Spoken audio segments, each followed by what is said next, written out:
And we are back with another SDL podcast episode. This is our season 3, round 1 of the playoffs review. Here is Joey once again with my co-host Matt. How you doing today, Matt? Wonderful. Up from a fresh nap this afternoon. Feeling great on a Sunday. Joey, how are you doing? Excellent. It's a Sunday here, Sunday evening. Nice little evening out here. A little bit of rain, but you can't complain. You know what I mean? It's the summertime here in Boynton Beach. It's beautiful out here. We got Edie who's going to edit this all up for you guys, make it look beautiful. But we had 4 fantastic games this week in the SDL.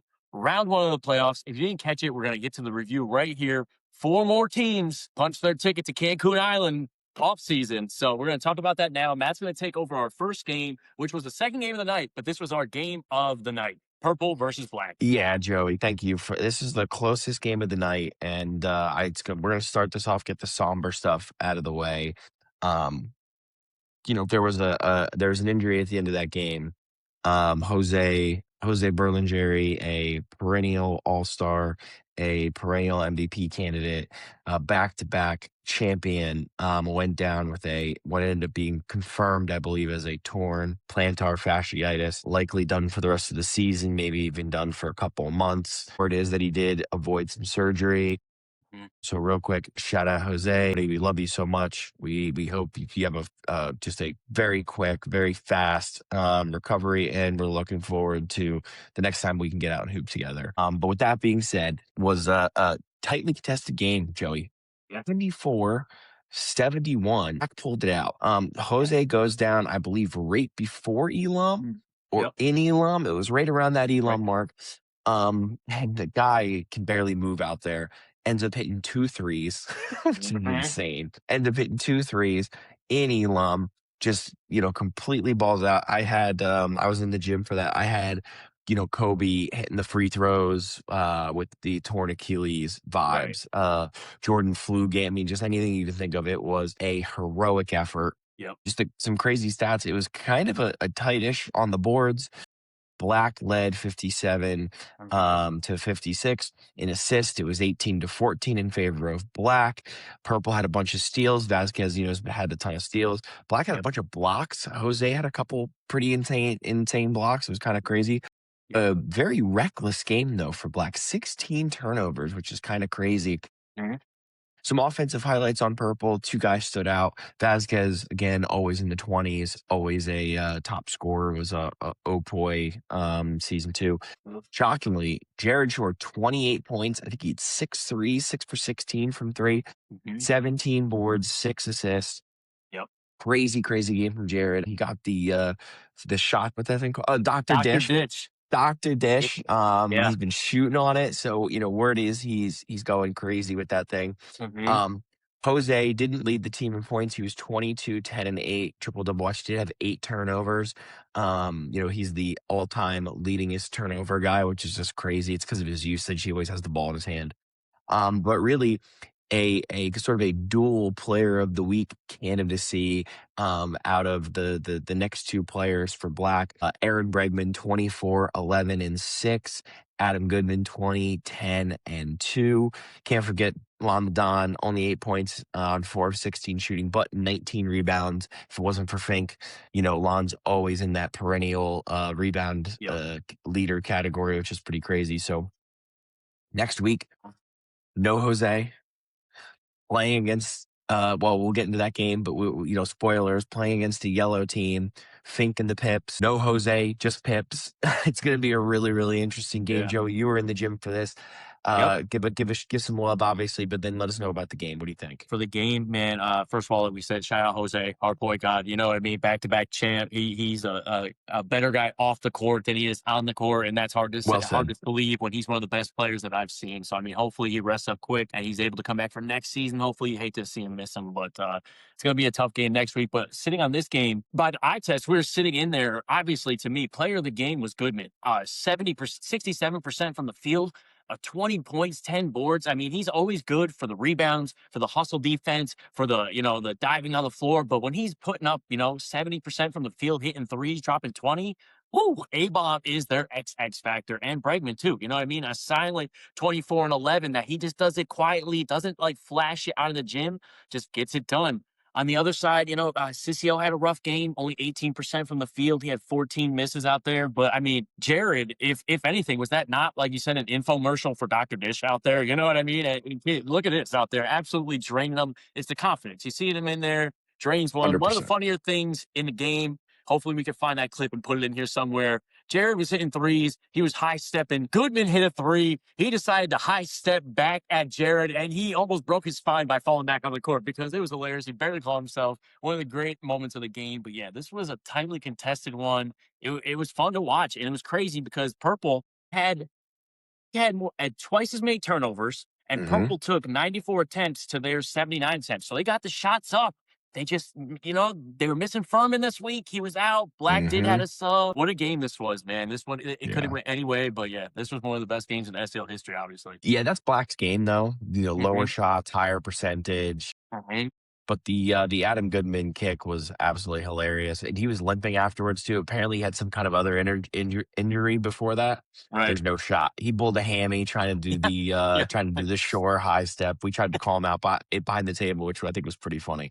Yeah. Joey, take us Yep. into our second best game of the night, I think, or very close in score. Yeah. It was gray versus blue, and this again is the other side. So this, by the way, that black versus purple game, that was the Founders Conference. So like we said, black won. They're in the Founders Conference semifinals.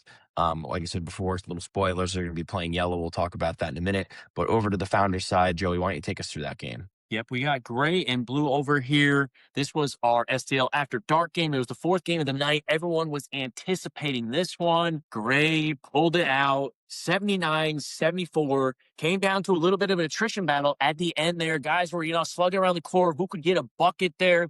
Gray pulled it out. Gray won most of the statistical battles. 60-49 in rebounds, 28-24 in assists. A lot of turnovers in this game. 26 combined from both teams. Some sloppy play out there, a lot of misses. On the winning side, the GOAT, you had Dennis leading the charge. He had 35, 10, and 3. Silver complimenting him over there like a spark plug. Hip, hip, Jorge. 26, 6, and 4, all over the place. Rad triple-double watch. He had 10 points, 14 dimes out there. Gary with 14 rebounds. Block, no points, 0 for 6 from the field, but huge 19 rebounds. They needed every single one of them out there. On the other side of the ball, Rosenberg and Perry did their thing. You know what I mean? About 50 points combined for the two of them. Snyder, 15 and 3. He missed a few threes, got fouled at one at the end. A little controversial. We got the rule changes here. Called a foul, hit the three. Bucket didn't count. He was not happy with that. The Wall did his best. He had 20 boards out there trying to own the paint. This one was back and forth. If Blue could have hit bucket and a bucket there in Elam, the game was there for the taking, but they just couldn't do it. They were just brick after brick after brick in Elam, and you can see the body language start to turn a little bit. Bobby Buckets was cold this week, only 2 and 2. This one came down to Dennis just getting more points than them offensively. Even though he was the lowest pie guy on their team, everyone else stepped it up. Everyone had like 13, 14, silver and everything. But what'd you think about this one, Matt? You weren't in the gym for this. You were out with injury, but on a little recap you did see. What'd you think? Yeah, I mean, look, Dennis doing Dennis things, right? The guy's Mhm. going to score. He's going to get buckets. Yep. This was one of the interesting things. Again, we were also in the Creators Conference, right? Was really happy this was the 2 and 3 seeds because these two teams could easily have ended up being a 1 seed in a lot of seasons, right? Really talented teams. Some would argue these are the two teams with 2 A's. And so it was really good for everybody else in the conference that they were fighting each other because only one can walk away from that. Frankly, I think Blue has something over Gray, and that is attendance. Their blue collar ballers always show up. And it's gonna hurt Gray this week. Brandon Silver being out this week really changes things for them. Right. So Gray's obviously moved on. We talked about that score. We'll talk about the other Creators Conference game a little bit later. But yeah, this was gonna be a slobber knocker no matter what. And look, in the playoffs, Dennis just puts scoring on his back, and he scores better than anybody in this league week in, week out. We were Mhm. looking at the leadership category, right? He's got over 1,000 points. We had the ceremony. He's the number 1 all-time leading scorer. Yep. I'm not. Is anybody else over like 950 or 900 even? I I think it's. think Perry's, what was Perry number 2, I believe? We were looking at it recently. I don't I have it think in front of me, but Perry's to yeah Perry's to at 955, and Dennis is over 955, I over thought so. 1200 now. Dennis is over Yeah, 1200. right. So So the gap between Dennis and Perry is hashtag math 360 points. That's the same gap between Perry and two and somebody outside the top 10. right, right. So yeah, he So gets buckets, folks. He yeah, lights that net on fire. he does, and he never misses games. That's the other thing. Again, Right, obviously, you need attendance to right. be able to score that many points. Longevity Yep, helps, yep. and that's kind of what it was. Yep, Um, you gotta play through a few bumps and bruises. Like we say all the time, the best ability is availability. Obviously, this is just a fun league. We're having fun, guys. We're not poking fun at guys for missing games, but yeah, you we're all going can't to work hit. tomorrow. We're all going to exactly. But like you said, you don't hit 1,300 some odd points missing a lot of games. Yeah, Yeah, exactly. On to the third game of the night. This is actually game one of the evening, 6 p.m. game. And I'll be honest, Joey, I thought when the line came out, I thought this was crazy. I was like, there's just no way this game's going to be 7 points. I think Yellow, Fink, and the Pips are going to run away with this. They ended up winning by 5. mhm, yeah, Yeah, I mean, it yeah. was crazy. So Yellow, 82, Green Lawn Gladiators, 77. I thought at one point it was a 7 point game. This might be a sports Vizio glitch, but either way, the game by Yellow. Crazy back and forth game. Good win for Yellow. Green led in field goal percentage, led in 3 point percentage. Mhm, Yellow obviously owned yeah, the boards because they have Fink. Yellow owned the assists, but it wasn't by that much, 18-15. mhm, Steals were pretty even. Blocks were pretty even. Turnovers were pretty even. I didn't realize, and I don't know if you realize, now I was general. So I don't Joey, I don't think you general a ton of games, but when you're generaling the game, you're yeah, so focused in the moment and what's happening. You don't uh, really realize what's happening, right? right. Like you don't think Yeah, yeah, this in the moment. I had no idea. Saying had 41 points. that's yeah. like that's on That's the a all time top scoring 10. list. So Yeah, yeah, it's that's got to top be. 7, something like that. Yeah, I had no in the moment. I had no idea. Don't get me wrong. I know he had a lot of points. He's been right. scoring like crazy. I had no idea. The next closest guy had 13 was Sasson. Hoseby had a great game, 11, 9, and 1. It's so funny. Everybody wants to see Hoseby play well. Hmm. The gym gets excited when that guy hit shots. In the Yep. moment, it felt like more than 11. Right. Right. It felt like a lot more than 11. Hey, he was 3 of 6 from deep, which is great. Huge. Yeah. He took it inside on Lebo a few times early, drew some fouls. Yep. On the Yellow side, again, I think there's a perennial player of the week, Dan Fink, 28, 42, and 6. In on one leg, he sat the whole first quarter, by the Yeah. way, because of that injury. Ended up 26, 4, and 2. You could tell he was impacted. He couldn't really jump with the rebounding. And Arif with a cool little double, 10 and 10, added 5 assists. Mhm. Lebo 9, 5, and 2, made a couple threes. Actually, all he took was 3. He's 3 of 10 Uh-huh. from the floor and from 3, which I thought that's kind of funny. Rob Russman like numbers there.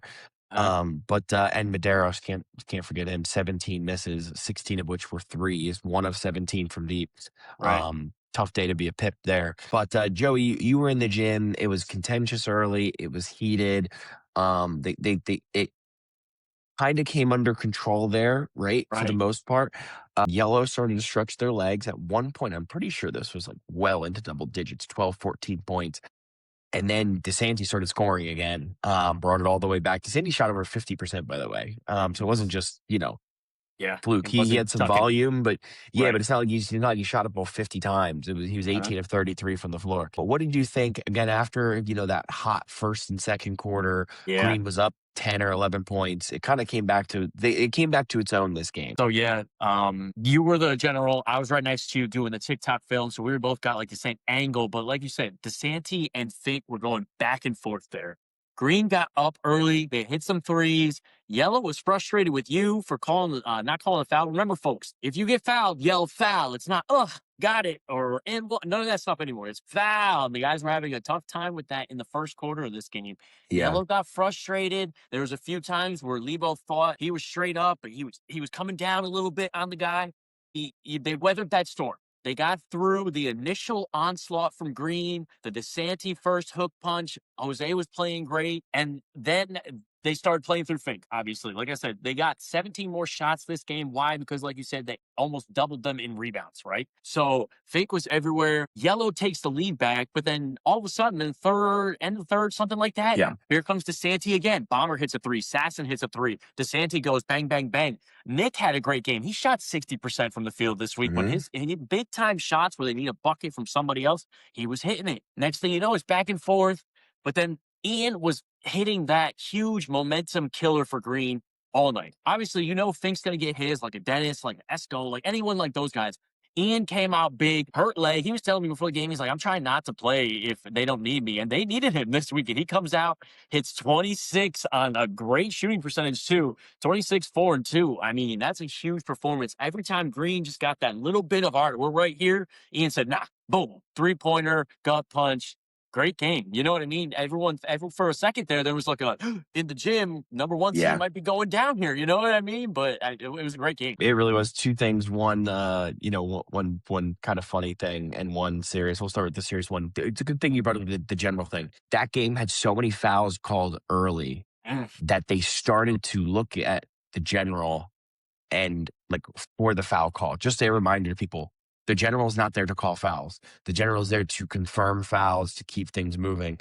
It got to the point there were so many fouls being called, and I was just saying it to the microphone so everybody could hear. If you didn't know, you would think I was calling them or the general was calling them. So just a reminder, everybody, the general's not a ref. We are not calling fouls. We are only simply there to confirm, even if there's a lot of fouls. Didn't really love the game plan. I felt like that was a little bit of a game plan for Green to come out and like try to draw some fouls. Hey, got to respect. You got to go after Fink any way you can. Yeah, it's the playoffs, but not the best kind of basketball to watch early in that game. The funny thing though, you mentioned Nick. I have to say this. One of the funniest things uttered to me on an SDL basketball court. Nick did that runner, right? That little floater runner thing he does. And I don't know if you notice when he does that, he sticks a knee up, like he's doing like a layup, like a traditional layup. Right. And he drilled Ian in the side with I didn't see that. With his knee. And so I stopped and I called the 20-second injury timeout, which by the way, I remember I now, yes. just invented that, by the way, a 20-second injury timeout. I just made that up. Some guys need it. Yeah, and somebody just needed it. So I just, hey, call 20 seconds. So I called a 20-second injury timeout and I walked over to Ian, who's like doubled over in pain. I'm like, hey, are you okay? He goes, Nick kneed me in the liver. And I'm like, how do you know which organ it is? He goes, feel my liver. I just know it. He was right in a liver shot. Took him down. Yeah, he just knew he got hit in liver. And I don't know why that struck me as so funny. But I needed to call it out because that was absolutely freaking hilarious. But Joey, take us through the last game, Baby Blue versus Red, and then kind of set up next week for us from an overall perspective.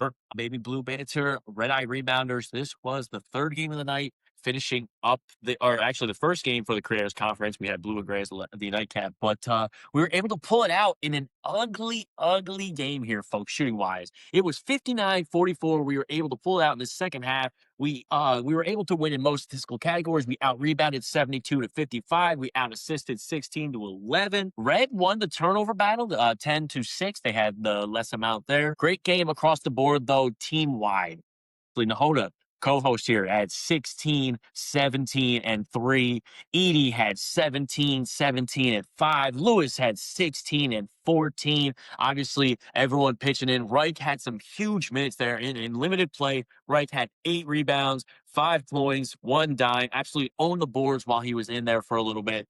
On the other side, besides Esco, it was a tough night shooting for Red, man. Esco, 24, 11, no assists. The leading pie getter for the game, 21 pie, leading everybody, but no one backed him up this week, man. Rosie, 10 and 13. Armando, 4 and 15. Berman, 6 and 8. But 2 Luke candidates out of those guys, 2 for 22 for Armando, 3 for 19 for Bourbon. I think Gene was 0 for 2 as well. Between those guys, that's a lot of misses for Red. I believe they only had 11 points at halftime. You're not going to win many games in the SDL. And I believe they only had 2 points in the second quarter. 2 in the second quarter. That's got to be a record. I mean, not just a playoff record, an SDL ever record. Only 2 points in the quarter is low. But I mean, we're not going to sit over here and, puff ourselves on the back or pat ourselves on the back. But our defense this week was very good for Baby Blue. We had assignments. We stuck to them. rims were tight this week for red, but it was just a great showing team wide, up and down. Everyone stepped up on baby blue, and Esco just didn't get help this week. What did you think, Matt? You were in the game, got a little bit of an injury there. Let us know how that's doing as well. But what did you think game wise? Yeah, I'm good to go. Armando, I caught him in a head fake. No, No, certainly, yeah, right, yeah, certainly no ill intent. right. It was a basketball play, put it that Mhm. way. And yeah, I'm good. I'm about, again, Sunday night, I'm 90+% and progressing every day. Just pain at the very extremities of range of movement. So I anticipate I'll be 100% or as near as makes no difference. I have no excuses for Tuesday, put it that Love way. to see it. But yeah, look, it was a highly spirited game despite being very physical, right? Right. It was a playoff game. You could feel it just like all of these games. It was, siphoning through the gym during the green yellow game. Black and purple was, very heated. You could tell it was playoff basketball. It's so funny. It always gets turned up during the playoffs, right? Yes. More fouls get called, more Yeah. everything. And even though we say it should be the same, it's never the same. But highly spirited game. Esco made a couple. Again, he was the only one really scoring for them. He made a couple shots where it was just, tap the Yep. guy and say, Good yeah, shot. Yep. good shot. Yeah. Like, Yep. there was a handful where he's off balance and I was, as close to that person as I could physically be without fouling him. And Yeah. he just drilled a couple threes. So yeah, Esco certainly looked like playoff Esco. He shot a decent percentage. I don't think it was horrible. Yeah. High 40s, But I believe. yeah, but I think, put it this way, we like to pick Lou candidates that are going to be in the gym for the next week. I Right. imagine we're not picking, Berman, you're responsible for the Lou this week. I imagine we're not picking Berman or Armando, but something tells me if they were showing up in the gym next week, they probably would have been co-Lou candidates. Yep. There was a lot of misses between those two. Lewis Yes. did a fantastic job, and so did Edie. So, Hmm. really, really interesting stuff. But yeah, it was a fun, good, spirited game, and that was it, right? So we Yeah. set this up: Baby Blue versus Gray, semifinals for the creators, and it's going to be little black and yellow. Hmm. That'll be bumping in the gym come 8 p.m. And they just played not that long ago. I feel like that their second conference game. Yeah. But yeah, so it'll be black versus yellow again. Black with no Jose. So Joey, what game is first? I think our game is first, right? Our game's going to be first at 7 p.m. 7 p.m. game this week, as well as 8 p.m. game. So there's only two, obviously, this week. Make sure you guys tune in for that one. Before actually, yeah, Let's do before the Lou. Yeah, let's do the Lou before and I get to the spreads, player of the week. Yeah. here I'll do player of the week, then I'll toss you over to Lou and No, the other way. You do the Lou. the other way, right? Sorry. So I'll Yeah. go through the Lou. Just gotta shout out to everyone this week. Playoff SDL lights are bright, folks. So I'm just gonna rock through everyone real quickly here. So we got a lot of Luke candidates. Like we said, we want to give to someone who's gonna be in the gym next week. Probably might have been another guy or two, but they're booted already. So we're gonna give it to someone who can rock the chain. A lot of misses this week. Bobby Buckets, 1 for 11. Sean blocked 0 for 6. Mondo, 2 for 22. Berman, 3 for 19. Myself, 2 for 11. Sissio, 3 for 17. Bomber, 2 for 11. And our winner this week, coming in from the Pimps, the Yellow Light Hustlers, we got Mr. Medeiros, 4 for 21. That's 17 misses total, 1 for 17 from 3. You're going to have to rock the Lou this week because you will be in the gym. Yeah, that's tough. I didn't realize Bomber was 2 of 11. If he has a normal game, That's a right? Yeah. if he has a normal Bomber 40% shooting from 3 game, that would be interesting. Yeah. Player of the week candidates. You know what? It seems like every game had 2 guys Hmm. that went off, or at least, kind of rode herd in their teams. Looking at the winners, you had Dennis and Silver combined 61 points. You had me and Edie basically identical games, 16, 17 points, 17 rebounds each, about 18 pie each. You had Fink and Ian combined, math, 48, 54 points. Yeah. Fink has 42 rebounds on his own. He in perpetuity as perpetual player of the week candidate. Right. But in a gutsy win with an injured Jose, I am going to give it to Adam Goodman and Aaron Bregman, a combined 44 points, 18 and 17 pie, respectively, combined 21.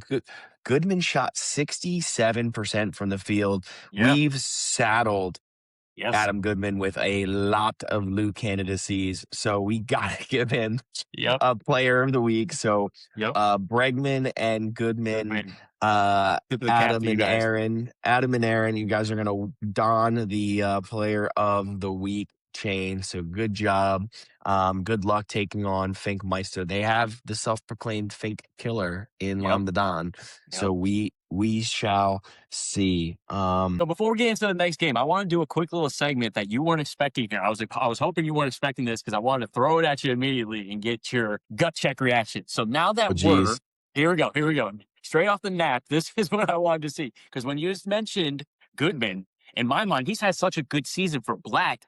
He is right up there for MIP award this season, right? So now that we are 1 week through the playoffs here, I want to talk to you. Couple candidates for each award off the top of your head real quick. We got MVP, DPOI, OPOI, and Rookie of the Year. We'll even do MIP. We were talking about Goodman here. So obviously, I'll go first on MVP just to give you a second to think about the rest of them. So I'm going to throw it immediately at you. So obviously for me, top 3 MVP this season just by wins alone. Fink, Jose, Dennis. Obviously, our team won the most games. We don't have like the standout every week. It's always someone else, right? You know, we're the best team, not the best players out there, if that makes any sense. MVP, obviously, those 3 guys, and any order right now. Fink's obviously at the top of the list here. Same thing with OPOY. But I want to see what you got in a few of these categories. That these are not the votes, guys. These are just what we think, real quick. I mean, just by the eye test, and we break down these games every single week, and we're in the gym calling a few games here. So what do you think, Matt? Fair enough. All right, I'm going to rip here. So MVP, it's got to be Fink. There's no other choice. I hate to say it, it's Fink. If I was rounding it out with the top 3, if you put it this way, I don't know how we're going to do it this year, but if I was like the people that the board that puts together who gets the pool to vote in, right? Because you obviously don't put everybody on an MVP ballot. If I'm doing like 3, it's Dennis, Fink, and Jose. And then it's a battle for second place. It's got to be Fink. Oh boy, again, since we don't like to repeat awards, I'm not putting Fink in that category. Obviously, he could be. Although, even though he scored a lot, most of it was off of rebounding. It's got to be Dennis just because he's the only person with over 400 points this season. He's the only person to average. The only person to average over 30. It's got to be him, but also in the conversation, Fink, Jose, and Vasquez are obviously there. Those are the only guys over 300 points. Shout out Lewis, 7 points away from that 300-point mark. So that's really good. From a depoy perspective, this one was where it gets a little subjective because you don't really have the stats. Obviously, you can see steals and defensive rebound, but I mean that's not So I mean, blocks is obviously there too. So this is gonna sound So it's interesting. I don't like the stat driven depoy. Right. I'm not a big fan of the stat driven depoy. If it was a stat driven depoy, it's got to be Vasquez. I mean, he's second in steals, third in blocks, not a traditional big. Obviously, he's a guard or a wing. You know, he's got the numbers, he's got the stats, he's got a ton of defensive rebounds. I mean, like if it's a pure stat driven candidacy for depoy, and frankly, I'd probably put him in my group of voters in there, but I don't know. I think he's got to be in it. I'm not even putting Jay on the ballot for this one. He doesn't have the blocks as much as he usually does. He's got 20. I'm sure he stopped reporting them to Sports Visio, because of the frustration around it. I got to put Lewis on there, and I mean that genuinely. Look, he takes the toughest assignment week in and week out. There's no 2 ways about it. He tries really, really hard on defense, and I struggle to find somebody that kind of always takes that hardest guy to cover and can cover up and down. There's not many guys in this league that can cover a point guard or a big. And, Lewis is one of them. Lewis changes up our team entirely. And I don't want this to sound like a baby blue thing, but I gotta put Lewis in there. And frankly, I think he's deserving of the actual win. Not just because of who he takes on, again, on a week in, week out basis. So, he doesn't back down from a fight. And I think that's a really, important thing for him to just constantly go after that guy and get the toughest out. Because it Yeah, get the also, like tips we out. talk about it all the time, if you take the toughest defensive signing, that takes a lot of legs out of your offensive game too. It's hard to run both way. You know what I mean? If you're a two-way And player he's that's going, fifth in the league in scoring. it's that's what I'm saying. Lewis has been a absolute. I mean, and MI. I mean, he had a great last season, but he's right there for MIP too. I mean, he's a lower MVP candidate as well. So I mean, he's been playing great. Shout out. If he doesn't win Depoy, he has to win most improved player, right? Again, you're only taking down one. You have to take most improved player. Right. A couple other candidates for most improved player have to be you said Goodman. Goodman's Yep. 100% on that list. I think this might be a little underrated. I think Bobby Buckets Yes. should be on for most improved player. I He think had a great honestly, season. like if I'm voting for these, it's Fink for MVP, it's Dennis for Opoy, it's Lewis for Depoy, and I would vote Bobby Buckets for most improved. I mean, Bobby was the fifth option, Mhm. like on paper, right? Everyone's got an A, B, C, D, F ish, something like that. Bobby was their fifth option. Bobby's like 30th in the league in scoring. Yeah. At a decent clip. He can, cover a handful of guys. He did the double teaming with with Perry against Yeah. Jay, completely took him out of the game. Like He guards Bobby's the just got bigs. that, he's got that, I don't really give a shit attitude. I'll cover anybody. I'll do Yeah. the best I can. And I think that bit of laissez-faire this year for him Yeah. have been just game changing because you could tell he's shooting better because he comes out of his shell a little bit more. He doesn't Mhm. think about the lights as much anymore. I mean, Right. I think Bobby's gotta be He's got one of the your highest motors in the league. You know what I mean? yeah, it's Underrated true. because he moves constantly when he's on the court. He does have to sub in and out, obviously, but when he's out there, he's moving, man. There's no doubt about it. There's absolutely no doubt about it. Yeah. And then Love rookie it. of the year. Not many. Rookie of the year. So let's talk about the rookies as a whole, right? As a whole. We've got Tejeda. I'm counting him, even though he's technically a permanent sub. We got Tejeda. Right. We've got Hoseby. Osby. Halperian. Halperin. Jerry. Love Jerry. So that's all. I'm running blank in my mind now. Who else? Let's see. DeSanti and Nick played season 1. They played right? season 1. Yeah. So Vic. Yeah, Vic played season 2. Yeah, Vic played season 2. I'm just trying to scroll through there's here. not that many, Was there only 4 rookies? It doesn't feel right. Shout out Ford. He was a sub last season. Yeah, so that doesn't count as a rookie. Yeah, no, he's been around Ford. since season 1. Yeah. He did sub season 1 a little bit, didn't he? Yeah. I think that's it. Yeah, that might be Medeiros. Well, he was played last season. Did he? Did he play on Maroon, right? Or no? Is this? Yeah, he's on Maroon. Yeah, okay. I'm sorry. Him and Berman came. Right. Wow. Flip it. I forgot. No, yeah, he played on Maroon last season. Well, so when I look at rookie of the year, we also like to look at time spent in the gym, effort, how much, what they're putting into the SDL besides just basketball. And to me, it's got to be Hoseby. Yeah, the guy's in the gym, if not all night, most of the night. He's announcing. He's constantly in banter. I think it's a well deserved. Rookie of the year. We had the Gym Rat Award. We have the same guys now are there in the gym all the time. I'm not sure we're going to do that award again this year. Alex won that last year, deservedly so. But Alex, that should have been like a Rookie of the Year thing too. Like to me, it's a rookie that comes in and does more than just hoop. And I think it's got to be Hoseby. He's deserved it. He's had some killer moments on the microphone. Frankly, he's one of the more fun guys to listen to announce, let alone announce with, which is great. Yeah, I got to the give it basketball to side of it. He finally started, you know what I mean? You could tell it took a little while to get comfortable. He got traded mid-season. I don't know if he had a few lingering injuries there, but you could tell he was coming into himself basketball-wise towards the end of the season. And it's that show that. It's just increased. The numbers the stock was going up for Hoseby. So hopefully he's coming back for season 4 and has a great season 4. That's my guy. Yeah, same thing. Yeah. Shout out Hoseby. He's going to be my Rookie of the Year vote for sure. Well deserved. So yeah, I'm glad. Thank you for doing that. I wanted to throw that curveball at you, see what you had. I like that. Awards. Yeah, I had basically the exact same thing. The only other guys I want to give a quick shout out on DPOY by the eye test, because like we said, that's not really a statistical thing. It's hard because you got guys like Esco leading in steals and stuff, but we don't think of defense when you think of those guys. From the eye test, a couple guys that didn't get mentioned. Jared Shore every week besides Vasquez. Jared is everywhere on defense. He'll guard a big. When he's guarding me, I feel like I got a blanket on me. It takes forever to get this guy off 2 or 3 screens. Goodman for the black team. He takes a lot of assignments off of Jose defensively, so Jose could focus more on scoring this season, as well as, Bregman and Lon down low. And block, obviously. The block is hot. When the Gray was running with him out there and Dennis and Silver, and if they would put Rav out there or Gary, depending, that defensive unit was awesome, and he was anchoring that for the most part, taking a lot of assignments, a little out of control a lot of the time, but still the defensive, everywhere to get a little bit of that. So I just want to throw those guys a little love in this I agree season. with most of those. Most of those. He agrees I, with most.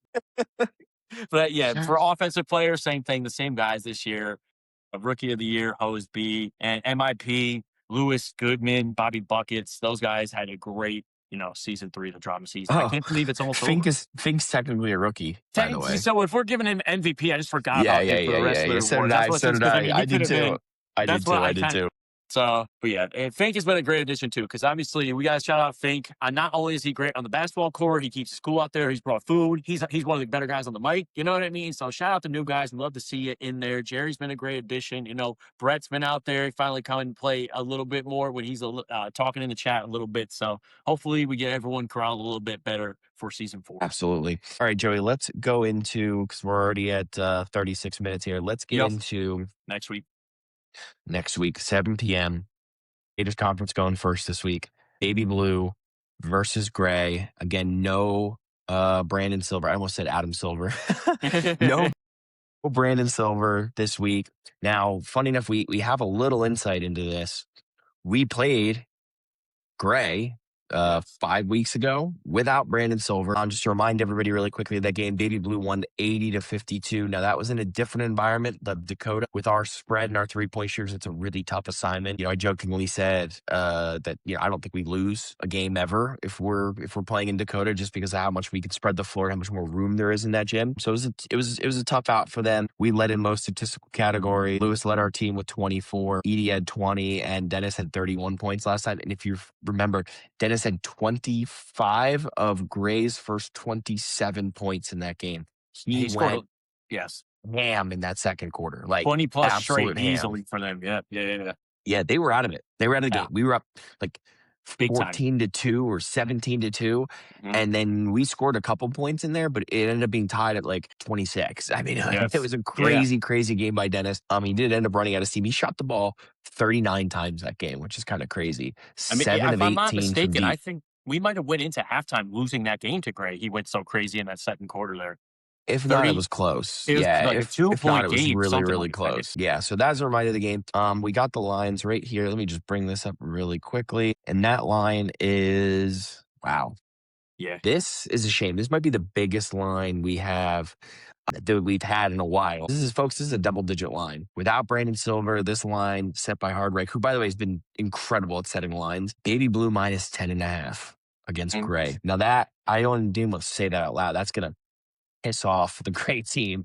Yeah. I didn't want to say that out loud, but we have to honor the pod, or the league, and hard right bet. That's going to be tough. Yeah, Baby Blue 10.5. What do you think? I think that's a little high, only because of the Dennis factor. You know what I mean? You got some guys over there. Rav's been averaging almost a triple-double this season. Gary was an all-star at one point. I just alluded to Sean being one of the better defenders in the league. And like we said, almost 1,400 points in the league. This guy, at any given point. It's a playoff game. Game. He could drop 50. You know what I mean? And sometimes some teams don't even score 50 alone in the playoffs. So, 10's a little high. I would have liked to see it right at that 9.5 Elam number. Elam number. You know what I mean? Only because that's reflected with Silver. Obviously, he's huge for their team. This is what the last time we played them, it was in Dakota. It was a bigger gym. Guys had to run more. But that was one of the reasons we started introducing the TV timeouts, because when guys only had 4, they only had a couple timeouts. They were really getting winded out there.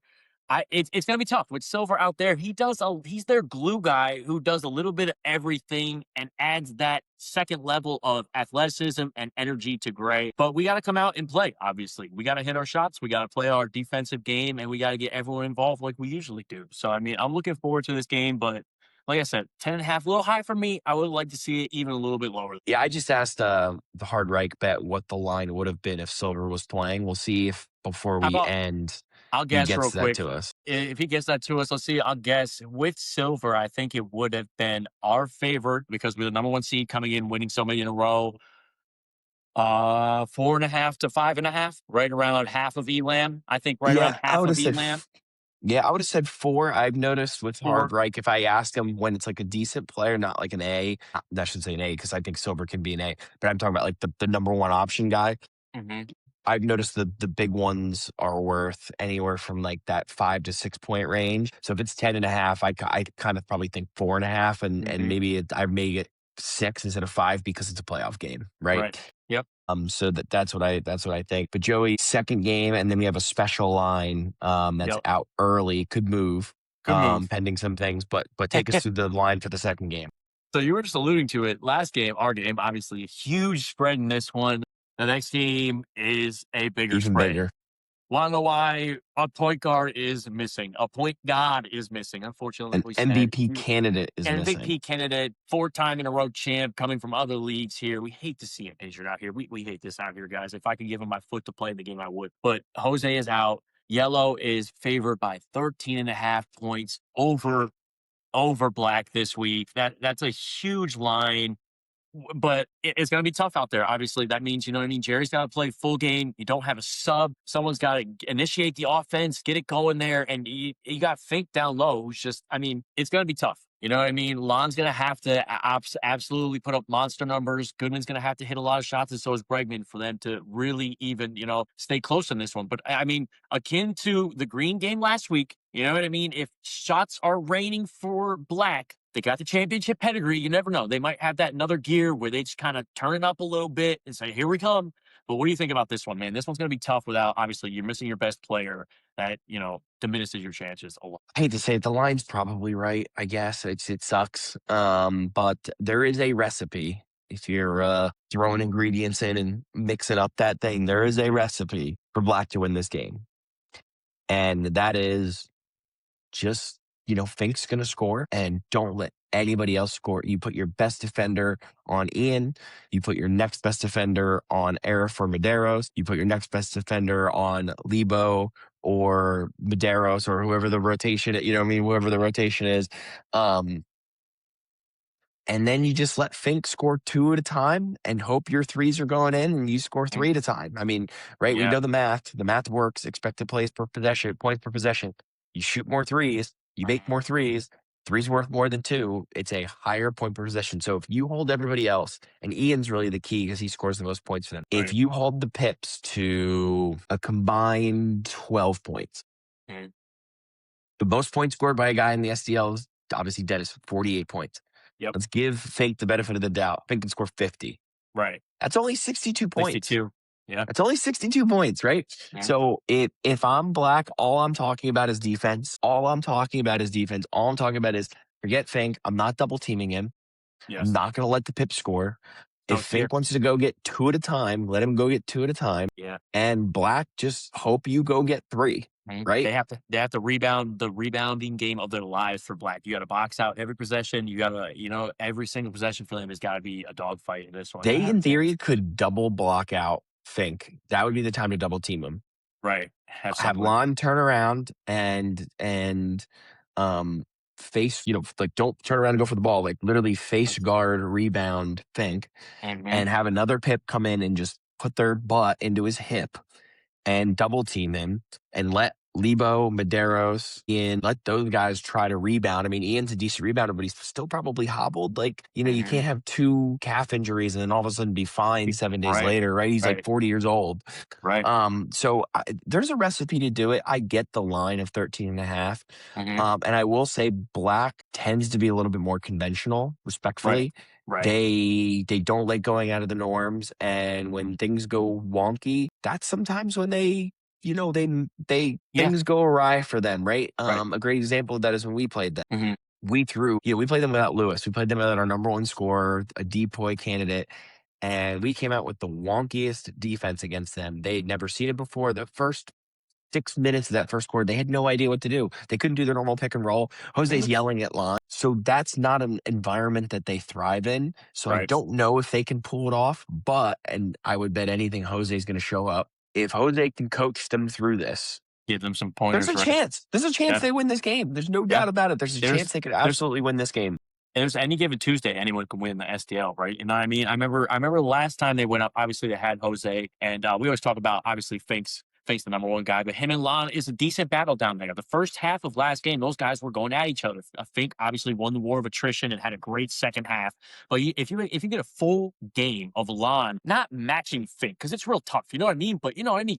No one But like, matches Fink. but if we're able to, eat some punches and throw some back to where, you know what I mean? It like shakes yellow just a little bit here. And for Black, obviously, they play a little bit slower of offense. You know what I mean? They're methodical out there. And I don't know about Jerry, 'cause I haven't seen him play a lot of minutes. But if anyone, not benefit, but if they can, withstand missing a guy, it's Bregman, Goodman, and Lon. Those three guys never need to check out. They seem to have high motors. I don't think I've seen Lon check out much at all in the STL. He's got, I mean, for a big guy, he's got a great motor down there. Doesn't get tired much. So let's see. You know what I mean? And just like Green, and yeah, we gave Green not much of a shot on the podcast, obviously, and they gave us a great game this week. They almost made us eat our words. So, I mean, hopefully we can see a great game out of this one, but it's tough. I mean, hopefully Jose heal up, but you Yeah, hate they just to got to see it D come up, down. jack the threes and D them up, and look, just let Fink set the scoring record. Because it It's doesn't a make matter. or miss league. It doesn't matter if you can score. If you think you can score 65 points without Jose, which I think Black can do that. They can, Goodman could have another streak where he hits 50% of threes. Yes. If you think you can score 65 points, it'd be like, go ahead, Fink, go set the scoring record. Have fun. Have fun getting tired against Lon. It's going to slow him down on rebounds. It's going to slow him down. But just lock in on D against everybody else. Just play out. Don't double team. Go ahead, Fink, get your two. See what happens. And the way Fink's been playing, too, he's always incredible. He's not just posting up every play. No. It would take him a while to adjust to do that. Like, he might not set the scoring record. And then it's a race to 60, right? And then it's a race to 60. So really interesting. I can't wait to see it. Oh, Joey, there's only one other game that you and I can announce because there's only two games. I'm hoping we get on the mic. We get on and it, maybe we three-man it with Big J or something like that. Or Alex. Alex would be great. Alex too, yeah. So we'll figure that out. Yeah, well, Hoseby will be. Oh no, he's not playing. I was thinking Hoseby would be playing, but he used to play for Yale. He doesn't anymore. Yeah, so maybe even Hoseby would be great. All right, special announcement. Early line for next week. Not next week, but 2 weeks from now. We have the toilet bowl line, and folks, it's everything you would want from a toilet bowl line. Yes, white versus maroon, and it's a pick'em, baby. It is a straight pick'em. I can't wait to see the game. That is going to happen at 7 p.m. on the 21st. That line could move. The reason we're calling it an early line is shout out Stellar Smiles. Shout out Ellie at Stellar Smiles, Jay's significant other. She is pregnant and she is due like any minute now. Could be next week. I think technically it's going to be the day after, the day before, or 2 days before, or something like that, which is kind of crazy. By the way, I have a dentist appointment this Thursday, so hopefully she's still here by then. But I have a dentist appointment this Thursday. It's kind of funny. I just realized that live. But yeah, so early line, nobody wants to make a video to get back in, and it's exactly what you want. It is a pick 'em. We said from a talent perspective, White's better than they've been playing, but they're mentally checked out. They seem to not like each other. Maroon, it's just been attendance. It's been some bad luck. We think it's injuries. Like we think Maroon is a super talented team. I think if Coffer's there, I think Maroon's probably like a 3 seed in that conference. Frankly, I think Green is out. I think Purple's probably the 4 seed, and I think Maroon probably could have been the 3 seed. Maybe even could have challenged for the 2 seed. But they did lose. To Dakota, to Black and Dakota in that makeup game. So who knows? But again, they had the injury, right, to Coffer. So who knows? Coffer, man, that's huge. Yeah. So look, early line, it's a pick 'em. Joey, we don't need to spend a ton of time on it. I just wanted to throw that out there. Pretty cool stuff. Yeah, it's gonna be a fun game. You know what I mean? Obviously, the extra incentive. Making videos is fun. No one wants to do it again. You know what I mean? They will get it done, but no one wants to do that. Subject themselves to the whole league. 50 guys got to watch it. 50 guys got to vote on it. So I mean, it's gonna be a great game. Obviously, the guys are gonna be going at it. It's before the championship. It's gonna be a great night, great atmosphere. Hopefully, the guys bring a good spirit, have some fun with it. But yeah, like we said, one color. White, maroon will no longer be in the SDL come season 4. You'll be seeing those jerseys on eBay for top dollar, folks. Rare items, man. Rare items. Yeah, that's so funny. But yeah, we're going to wrap this one up, guys. It's been a fun week. Round 1 of the playoffs. It's absolutely a great time in the SDL. We're going to give a quick shout out to our sponsors, as always, Sports Visio. We got my guy Sean over here. If you guys need any AI stats done for a women's league, men's league, Kids League, Sports Physio, they are the place to go to. Let them know that the Suburban Dads League sent you for a discount, as well as Tiger Air. Nobody blows better. Get your products at tigerair.com. As well, let them know Suburban Dads League sent you there for a discount. And we alluded to earlier, Ellie, early congratulations to you. If we don't get to tell you before, Stellar Smiles down in Boca Raton, Invisalign, Botox, injections, any dental work, they get it all done there. Let them know we sent you for a discount. But for everyone behind the scenes, Edie, for my co-host Matt, we will be back again this week. Only 2 games this week. Round 2, the semifinal, Suburban Dad League Season 3.